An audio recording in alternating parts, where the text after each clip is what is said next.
Howdy, y'all. Welcome to the EEARSS Podcast, produced by Terrier TV here at Titusville High School. I am Frank. That is Bill. That is Cindy. Is this season 5? This is season 5, yes. It's okay. Is it just me, or does it seem like this started maybe 5 episodes ago, and somehow we're now 150 episodes in? It's just you. Does it seem like it's been a long time? No, because the summer breaks it up. So yeah, you always think that it's not a long time. It's when we start doing these, it just seems like every single time it goes so fast. It does. It does go fast. Well, for me, I don't know. Cindy probably drags on for Cindy. Cindy's like, let me out of here. No, every year of my life goes quicker and quicker now. Yeah, Bill made a point to this a long time ago, which I think is very true. Mm-hmm. Because as you grow up, it's a smaller and smaller percentage. Mm-hmm. That's where I went wrong. Now I'm growing up now. That's my problem. Yep. That's what happens. Are you growing up, or are you just growing older? Let's not talk about any more about that. So how have your all summers been?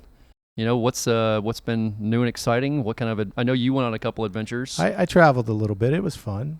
Did you do anything? My whole summer revolved around my baby leaving me. That's right. That's right. Is she set up now? She is. College. We moved her in on Wednesday. Yeah. And it's fine. Is she enjoying it? She's having a blast. Okay. And you're coping. Yeah, she'll do well socially and all that. You're coping. I'm great. There's nothing weird about this at all. She's not great. Yeah. But you're slowly coping. I'm slow. That we could call it that. Yeah. Okay. Yeah. That's solid. So, yeah, it's a tough. Because, the initial when she first goes, that's tough. Yeah. She seems like, I think she's going to love that area. There's a lot to do. Oh, it's beautiful down there. Yeah, yeah. It's a beautiful campus, too. Yeah. That's cool. I brought home a new member of the family over the summer. Oh, it was right. not intended at all. But yes, they never are. Now I have a 4th Sheltie. That was not in the plans. I did not need more barking How in the do you house. accidentally bring home a Sheltie? Just ask where he found it. Where did you find the Sheltie? Side of the road. Side of the road. Really? Yes, side of the road. Oh. Yeah, it is what it is. And it was a Sheltie. And now, how is the dog fitting in? She was shunned pretty hard by the other 3 for quite a while. Okay. And now there's... Between 2 of them and her, there's an understanding. Like, don't mess with me too much, or I will bite your face off. Okay. You know, we'll play with you whenever we want to play with you, not whenever you want to play with us, which is all the time. And the 3rd one, she just solidly bullies the daylights out of, which she doesn't realize she's doing it. She's like, "Hey, look, he's a rector set. Like, let's jump all over him in circles." And he just kind of goes, "Yeah, I guess this is just how life is now." Oh no! Oh no! He just kind of goes, "Yeah. Thanks for bringing this thing home, Dad. Really appreciate that. This has been pretty rough, but they're getting there." I don't think she'd ever really been around people. She had chicken poop all over her, so I'm pretty sure she was in a chicken coop, and it was from Amish world. So I don't think she really had any human interaction. She literally today was the first time she really walked over to me and let me pet her, which was monumental. She actually wagged her tail a little bit and walked over and let me pet her. I went, wow, we're getting somewhere. Okay. 3 weeks in, we're actually getting somewhere now. There you go. That's pretty good. Yep, getting somewhere. So whenever we left off our last podcast, I was given a mission. Cindy gave me a mission. She said, "I want you to look up this organization, and I want you to find out about it, because this would be an amazing guest to have on, to have someone from this organization on." Right. And now today, here we sit with someone from this organization. And what organization would that be? Cindy, you want to go there? I feel like I'm a straight man. I want to hear Cindy pronounce it to see how it goes. Why am I on trial? No, it's an interesting word. Rebuilding Hollers. Yeah, Hollers is an interesting word. Some people, it's interesting to hear the way some people describe it. My parents are from West Virginia. Oh, there you go. Right. I understand how to say that. West by God, Virginia. There you go. Don't you know it? Yes, sir. All right. You guys ready to jump into this? Yep. Let's do it. All right. So today on the podcast, we are joined by Stephanie Johnson from Rebuilding Hollers. Thank you so much for joining us. Thank you so much for having me today. I'm so thankful to be here. Yeah, this is we've been pretty excited about having you on here since we left off on the our last podcast 3 months ago. Like I was saying, my co-host here, Cindy, was like, "Man, you got to look up somebody from this. They're doing amazing things let's find out more about the organization and how we can kind of get their name out there. And the second I sent you an email and you got back to me, I forwarded it to her real quick. I'm like, look at what happened. Like we got somebody from there. We're super excited. So if you can, tell us a little bit about your organization and what you guys are doing. I'll be so glad to. And thank you, Cindy. Thank you so much for paying attention to Western North Carolina and wanting to tell people our story. We really appreciate it. So we're really small, and it's Rebuilding Hollers Foundation. Our tagline is we are rebuilding hollers come hell or high waters, because that's what we've been walking through, hell and high waters here in Western North Carolina. It's been really difficult. We had, I'm in a small community of Yancey County, and we had over 30 inches of rain during Hurricane Helene, which was just so powerful when it hit us because we had 2 days of rain prior. So our rivers and streams were already at capacity with 12 inches of rain from 2 days, and then another 30.5 inches on top of it. And we just got decimated. And so I tell you, I saw, because when I saw that you were from Burnsville, I got on Google Maps because I wanted to see where it was. And I was looking at the Google Maps view, and just the rivers that are there and the washout, the damage that you can see on Google Maps is just incredible. It really is. And it's because of our, so Mount Mitchell is the highest peak east of the Mississippi, and that is our backyard. So that's in Yancey County. And we have 2 rivers that come out of that. The Cane River is on one side of the mountain, and the South Toe River is on the other side. So both of those rivers dead into the Toe River, which is at the back end of the county. So all of this rain just ripped through our community. It's incredible how much water we have here for mountains. With your nonprofit, I assume with Rebuilding Hollers, you guys are doing a little bit of everything, right? I mean, so is there a specific focus you guys have, or are you just kind of across the board a little bit? So we're being very specific. It all started in the beginning with just basic distribution. So we saw a need, and nobody was quite sure what to do. You know, churches and fire departments were doing their part, but we, there were so many community members that just didn't have anything. And that my husband and I just went to Rose's parking lot, which is like a big old-timey Walmart, would be the best way to say it, and started handing out food, and it just kept growing and growing. And on November 2nd, building materials came in. And my background is I was a commercial contractor back in 2007, 2008. And I said, oh, God, you want me to get into building materials? And then 4 hours later, 100 doors showed up. And so I took that as a very clear, yes, I do want you into building materials. And so that became our primary focus, was to get the building materials and supplies that our community needed to rebuild their lives. And what kind of an impact have you guys been able to have so far? You have an idea how many people you've helped, or? It's been significant. We've had over 543 projects is what we're up to today, and we've been able to complete 89 of those projects. Wow, that's amazing. Yes, and it really has been. And there's 4 of those were complete rebuilds. A lot of the other ones were like a half remodel, a flooded basement, a destroyed septic tank, a destroyed roof, a destroyed porch. A lot of them were smaller parts of a rebuild, 4 total, and then a lot of small stuff. And then right now we have, so we still have about 453 that we're working on. 12 of those are full rebuilds. And I have a total of 54 that need rebuilding, but we're so tiny. We're so small. We're just a small grassroots organization. There's 6 of us that work full-time doing this. And well, actually 3 full-time, 3 part-time. And so we're teeny tiny of what we're able to, do, but our main goal is getting the building materials and supplies. And then for our families that are most devastated, which means they lost everything, the ones like one of my project number 8, he knows what to do. So he's been able to start and build his home. So we're just steady pushing him the materials he needs. When he gets to the next phase, what do you need? We get it for him. But project number 9, they do not understand construction. And so they needed me to bring in a contractor to oversight their build, because he's not capable of doing it himself. Him and his wife are in their 70s. And then he's got his 92-year-old father. So it's all about, for us, is where our community member needs us. when they're ready to build, we're ready to stand next to them and help them build. And what's unique about our projects is in Yancey County alone, we had 7,000 structures damaged or destroyed. 1,500 of those are homes. And so Samaritan's Purse is here and Baptist on a Mission is here. And we've been very thankful for those organizations. They're very large. But you have to meet their guidelines. You have to meet their qualifications to qualify for their assistance. And so we've kind of become the catch-all. So if they don't qualify for the big guys, we're determined even more so to stand with them and make sure that they get what they need to rebuild. All right, I have a couple of questions on that topic.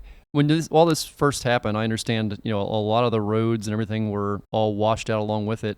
How hard was it to get everything started with the building supplies and everything without having roads to get to where you guys were at? It had to be super difficult.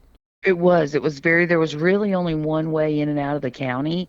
And so we were still very much, that was in October. So it was just distribution, just basic stuff. It wasn't the building materials yet. Building materials started in November and December. And we were centralized at Rose's parking lot, which is downtown Burnsville. And so people could get the materials to us. We had a forklift. We could unload the trucks. And then the community members would come and get what they needed. And so we've not had a terrible time being able to get that stuff out, but folks within the community have had to wait to get their roads rebuilt. We still have hundreds of bridges that are out though, so a lot of people are still not home. We have over 300 community members still living in RVs. So we are very much still dealing with that kind of access issue. There's still a lot of problems there. So even though the people who didn't leave their homes in that community were definitely affected in one way or the other. I mean, there's nobody that didn't get affected by those storms. Correct. Wow. Yeah, well, like just at my house, we were we were stuck at our house for 3 days. We had to cut our way out. Even though our house was protected and it was safe, our driveway was destroyed. So we had to cut our way out, and then our road washed away. So then we had to take the logs that we cut and put them in these massive ruts. And then finally our neighbor came with his skid steer and was able to kind of push some dirt so we could get out of the property. And I drive a Hummer, like an H2. So when a Hummer can't get out, yeah, that's saying it's something. Bad. That's saying something. Yeah, it's bad. Now, how do you feel like this has got the attention that it deserves? As this has happened. I know we heard about it obviously here in Florida because we know about hurricanes. Not to that extreme that you guys went through. I don't think anybody really knows that extreme. But do you feel like this has really got the draw, the attention it deserves, and you guys have got the overall help and the attention to it that it should have had since the beginning here? No, not at all. I wish I could tell you something else, but no, it is so many of my community members and me as well. We feel abandoned completely. Anytime I take somebody out within the community, I don't have to take them far, and I can say to them, now you've officially been farther than the governor of North Carolina. So no, we feel very abandoned. If it hadn't have been for just normal Americans like us coming and helping us, we would have never had anything, be it basic supplies and now including these building materials. Everything that we've been able to accomplish at Rebuilding Hollers has been solely based off of the hearts of Americans all over the country that have come to our aid and come to help us. At federal, local, state levels, we have all been abandoned completely. Where do you think the disconnect is there? I mean, I'm trying to understand it. It's there's obviously a disconnect there somewhere. I'm not looking for you to point a finger, but it just makes you wonder. Why? I wonder why. It doesn't make any sense. I do too. It doesn't make any sense to me either. We're all trying so hard to help our neighbors and get people, just keep them moving forward because, people's entire lives are just gone. The land is gone, the home is gone, and I don't know. Asheville was impacted. The French Broad runs through Asheville. Asheville is very impacted, and maybe because it's more of a tourist destination, with the Asheville draw could have been it. We're about 45 minutes north of Asheville, in remote mountains in Yancey and Mitchell County, and I believe that it is, our draw here is nature. right? So when people come to vacation here, they come for the nature. They come to see the rivers, to see the top of the mountains, to go hiking or rafting or things like that. It's all about being out in nature, and a little off grid. Even you feel a little off grid when you're here because not everywhere has cell service, but it's quite magical. But we are not necessarily a tourist destination. If you're looking for the Gatlinburg draw or the Asheville draw, and maybe that's it. It is farther to get to us, things like that. But we have just been completely abandoned. So FEMA or nobody's even tried to really get in there and do a whole lot, or what they have has just been very little, I guess. Exactly right. So FEMA has been here. So many of our projects were denied. So many were denied. And it's crazy because you read reports, like there's a lady up on felony charges because she lied on her application and got like 30,000 out of FEMA right away. So it's like the cons got the money and the people that needed the money didn't get the money, didn't get the help. And so that's been really devastating. Even my project number 9 that was complete loss, total loss. They gave him, he got like, not even the max. The max is like 43,000. He didn't even get that for home loss. And then they gave him hardly nothing for contents, and everything's gone, And so my projects that have total loss, everything is gone. They still have mortgages to pay. The banks have been horrific. They still have to pay their mortgages. One of my projects, he did have flood insurance because it was a newer purchase. And of course, flood insurance is underwritten by FEMA. And so flood insurance paid the bank. The bank is holding the money until he gets another 75,000 to apply to it, and then he can start building. So it's like the craziest things. It's like obstacle after obstacle after obstacle for people to get the help that they need to rebuild. We even applied for a state grant, a rebuilding grant, and submitted everything and showed them everything we'd been doing, and we were denied the grant because we were too new. They said, you don't have enough experience building. And it's like, we didn't know we needed a rebuilding nonprofit before the storm, but come and see what we're doing. And I didn't ask for a lot of money. I only asked for like 275,000 because that time in May, I could show them, this is how I've raised 275,000. This is how I've spent 275,000. And still they said, well, you just don't have enough experience. And I see that you're helping small businesses, and, we're not sure about that. But to me, we have to, a small business is a family, For example, one of my Project 14, their store, there's a cafe, the most delicious cafe in downtown Spruce Pine, 10 feet of water in it, completely annihilated. And then their house also on top of the mountain got hit by like tornadoes. And so their house got tore up, their business got destroyed. Where do they even begin? They can't borrow more money on the building to get it fixed.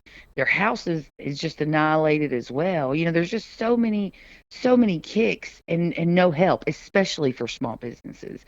And I believe in the small business, and I want my small businesses operating. We're a small town. You got to have them, And so the fact that we help small businesses and we're just too new to help.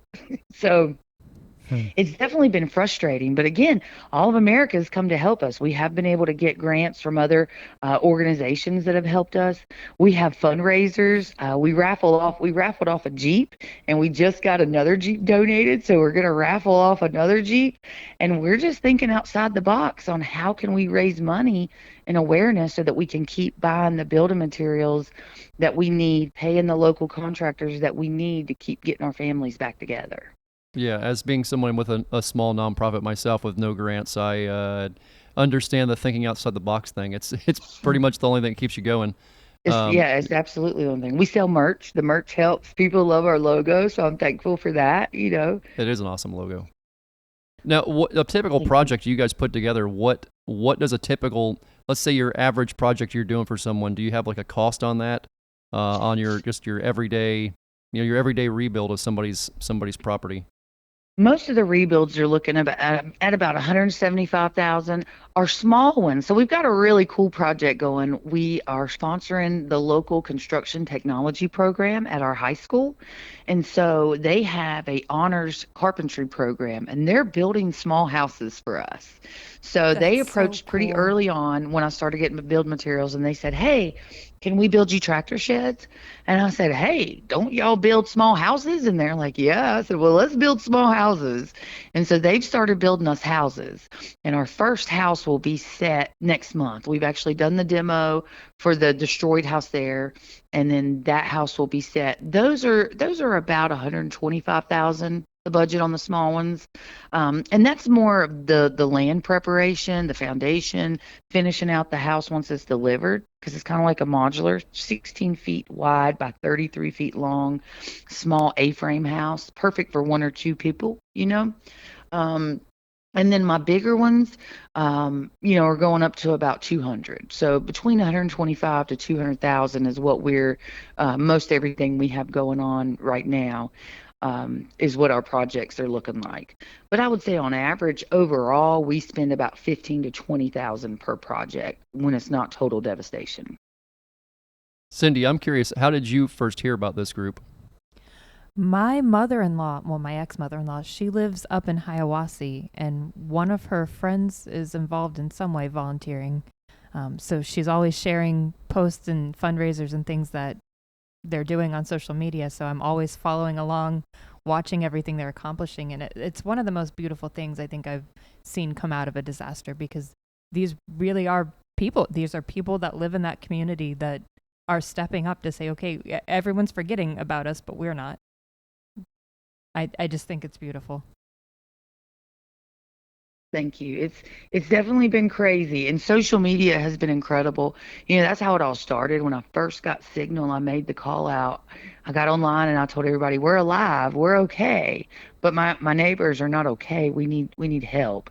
And so the call out was for food and water, And I started making daily videos. As we got a Starlink in, I started updating people with our progress, and that's how I've been able to keep it going. Is social media. Facebook has actually been incredible, and people have followed along. We've got a following, and we keep people posted on our projects, and try to push the scammers out of the way. We've had a ton of scamming going on here. A lot of people come in that were influencers making TikTok videos and promising my neighbors, "Oh, I'll make you a GoFundMe," and then they would raise money off their videos and then of course disappear. Wow. And so it has been very much this is a community effort. I live here. This is my home. These are my neighbors. These are my friends. These are people that I co-parented with, while we were raising our daughter. And so it has just been a determination to do whatever it takes so they know they've not been forgotten. Because once you look somebody in the eye that has lost everything and they don't know what to do, it changes you. It did for me. It changes my drive. It was very easy for me to spot the people that are in the most devastated, because they carry that heartbreak and that soul break in their eyes. And I can't abandon them. I can't let them feel like they don't have anybody that cares.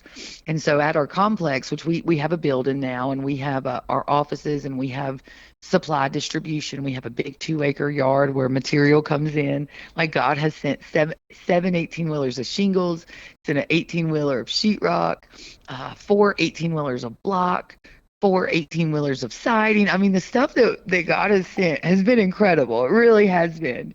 And that's by him touching the hearts of these businesses that say, "Hey, we'll help." And they send me materials, and then we go through our projects and make sure that they're getting those materials. But we also, my favorite part is the tools, because when a man loses his tools, man or woman, because I do have really tough women here, when they lose their tools, they can't rebuild. So not only am I getting them the building materials they need, but also the tools, because so many of them can fix their problems in their homes if they have the tools and the materials to do it. And so my favorite part is giving people the tools they need to rebuild. What are the incredible. biggest needs that you're seeing right now, either for your organization or for others, as far as community members that want to donate or people that want to help out? Our biggest need is definitely funding. Unfortunately, Yeah. I've got to be able to keep the money coming in so that I can keep these projects moving forward. Like Project 77 just came online the other day. because we try to meet people when they're ready. So many people have not been sure how to get started. They don't even know where to begin. And so they've been on my list because I knew they had total devastation. And so when they finally say, okay, Steph, I'm ready, then I want to be right there with them. I want to be able to get the materials and the tools or whatever they need. And so I've got local contractors that love us, that love working for us, and that charge me really good rates to get those back together. We will accept trade specific volunteers. So folks that, like right now, I have a crew here from Ohio that has construction experience. He was a contractor there for 20 years, and they're amazing. They're on project number 9 right now, building walls for that property. And so we need trade-specific volunteers, but we desperately need funding so that we can continue to put homes back together. But I'm also always so thankful for materials. If someone wants to send materials, we have a place to put it, and then we divide it out into our projects. So we don't, you don't build a house starting with shingles. You have to start with the block. So we always, try to stay with them as they're ready. This project's ready for block, we're getting them block. They're ready for 2x4s, we're getting them 2x4s. They're ready for sheetrock, keep going. A plumbing contractor, electrical contractor. We try very hard. It is of most importance to do everything to code, to North Carolina building code, and with our licensed and insured contractors. So that's how I paid them to keep going, because we have had a lot of disasters with volunteers that have the most beautiful heart, but not necessarily the skill set to do what their heart intends. No, it's very easy to hear the passion in your voice to all this. It's some people you can hear them talk about something, and you kind of, you're like, okay, they're passionate about what they're doing. There's no question about what you're doing, and I've heard you kind of mention a little bit your faith in all this and how it kind of portrays into it. Can you give us a little bit more of that? Yeah, absolutely. So, I'm not, I don't go to church every day. My church is these mountains and these rivers. I spend all my summers in these rivers. This summer, the reason we never travel is because we live on vacation. We live in the most beautiful place on earth. And so all my favorite places are completely destroyed. And that's where I always felt like that's where I was, that was my happy place. That was where I could talk to God at. That is my church. And so I've seen the power of God's grace while going through this, mostly because, in multiple miracles, millions of miracles I've seen every day. But when we would be down to, nothing or have nothing, and our energy be completely just depleted and ready to fall on our face, a group would show up and say, can we pray for you? And they would pray, and I could literally feel it coming through the palms of my hands and filling me back up. And I would get on social media and say, we need this. And it would show up. And it has been like that for almost an entire year. Every time that I would get on and ask, God would send it. And I say God sends it because who else could do something that powerful where you're asking for help and it touches someone's heart where they say, I will help. I've got your back.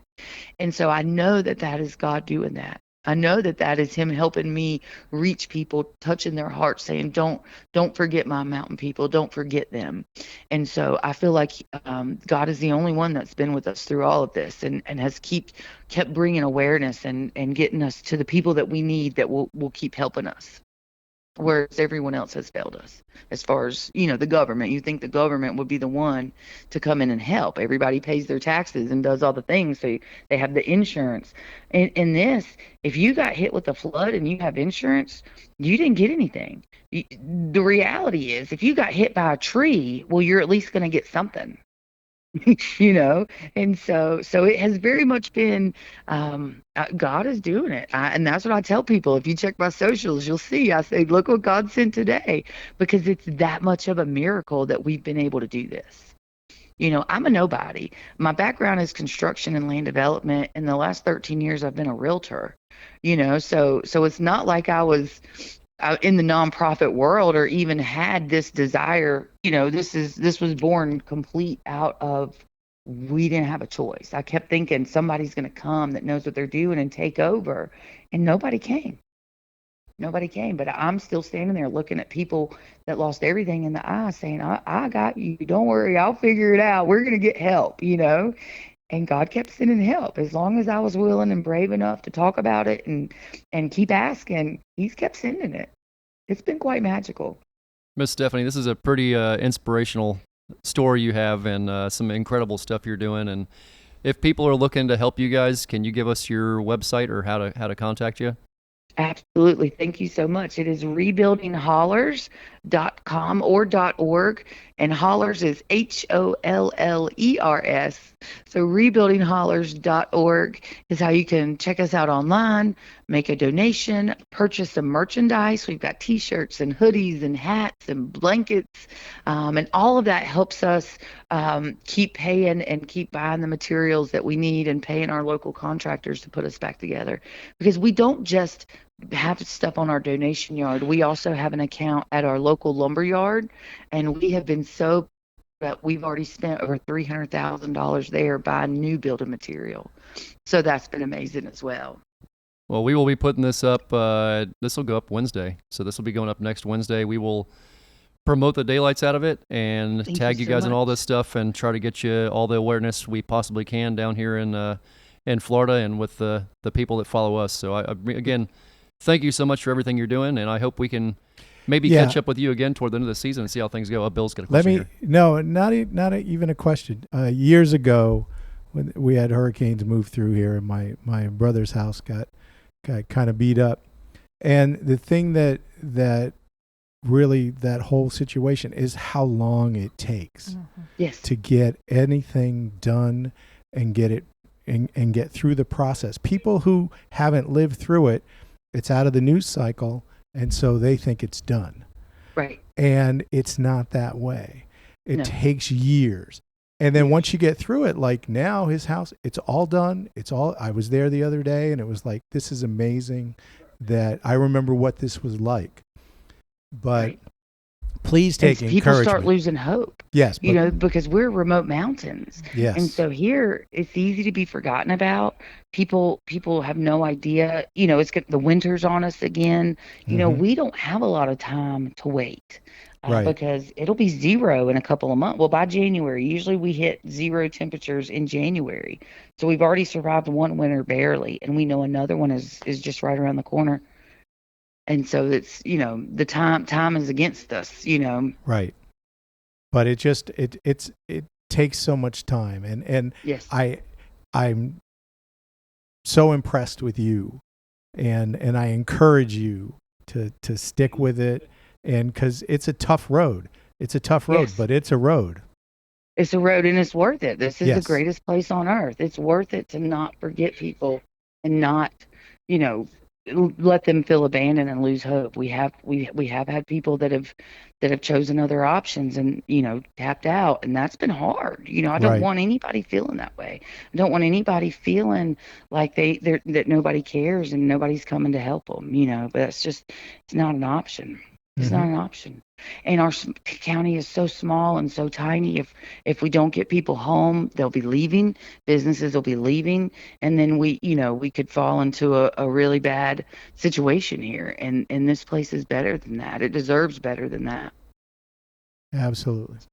Yeah. So thank y'all. Thank you for caring. Thank you, Cindy, for listening and checking into us. I appreciate it so much. Our big thing we're doing right now is we have a 2017 Jeep Sahara 4-door. It's beautiful silver with a hard top.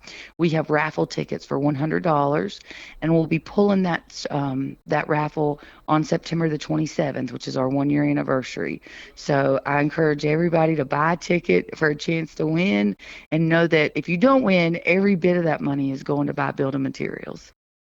When a guest gets me crying, it's usually pretty dang good. Yep. So I'm sorry, I don't mean to make you cry, but I cry every day. I don't even wear makeup anymore because guaranteed I cry happy tears and sad tears, but it matters very much. I'm about the same way. Maybe it's not every day anymore, but it's probably every other day. So I completely get it. And there's not a daggum thing wrong with that. It's it's pretty special when you can feel that blessed and be surrounded and know you're doing what you're supposed to be doing. It's rather special. Thank you. Yeah, it's just very important to me. I still sell real estate to pay my own way, to pay my bills, because every dime has to go towards my neighbors and making sure that they get what they need to keep moving. That just matters the most to me. So that's all I'm focused on. It's pretty awesome. Thank you so much for your time. And like I said, thank you for having me. Yeah, we'll be getting this out there next week, and we'll make sure we get you guys tagged and everything and get it around everywhere we possibly can. So thank you. That sounds great. Y'all are awesome, and keep it up.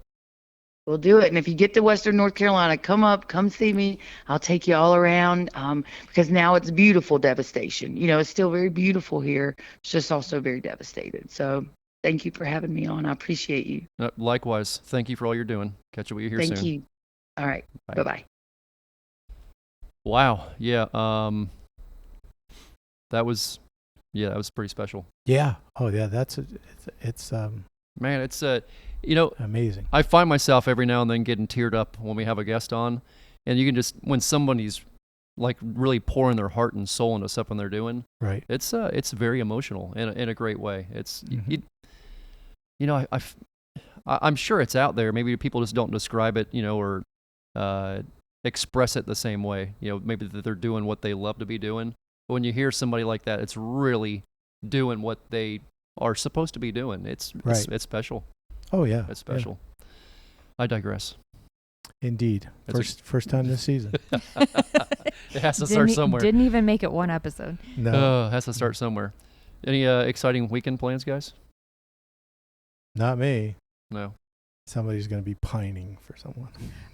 She's coming home this weekend. Oh, well, there you go. Is she really? Okay, It's her stepmom's birthday. Okay, fair good, enough. Good. Yeah, I don't even have to make it a full week. What is it? Stretch. Hour 45 minutes? Two hours? It's a little over 2.5. Okay. So, I mean, it's not like she can't come visit you on the weekends. That's what I keep saying. Yeah, it's not a bad argument. Or I can come stay in her dorm with her. That's an option I keep putting out there. Reasonable option. No, it's not reasonable. No. Oh, it's not reasonable? Apparently, no. It's no. really not. But It's not reasonable? no, not when you're what? How old is she? 18. She turned 18 Yeah, when you're a couple an weeks ago, too. 18-year-old, no. Does she know you're on a podcast talking about her? Of course she knows. The look on her face suggested it wasn't reasonable. Oh, it was not. No. It was like, no, why would you say that? Right. Okay, fair enough. All right, guys, I love you a bunch. Thank you all both for being here, being part of this. This is an awesome thing we have going on, and man, this is I'm super excited as always. Okay, so I'm gonna hit the camera and we we're go gonna, to camera 2 and do your little spiel. All right, y'all. Thank you for tuning in to the EEARSS Podcast, produced by Terrier TV here at Titusville High School. My name is Frank Alligator Robb. That is Bill. That is Cindy. We have really enjoyed you guys taking the time to listen to us and to listen to Stephanie talk about Rebuilding Hollers. If you want to find out more about them, look in the description below, or maybe you already did before you started the podcast, and now it's just like a whole thing we're talking about, even though you already know about it. But anyhow, go to their website, check out what they're doing, donate to their cause. We have EcoFest coming up in May. We'll be talking about that more as weeks go on. So thank you all for tuning in. Appreciate you being here. We'll catch you all next week. Bye-bye.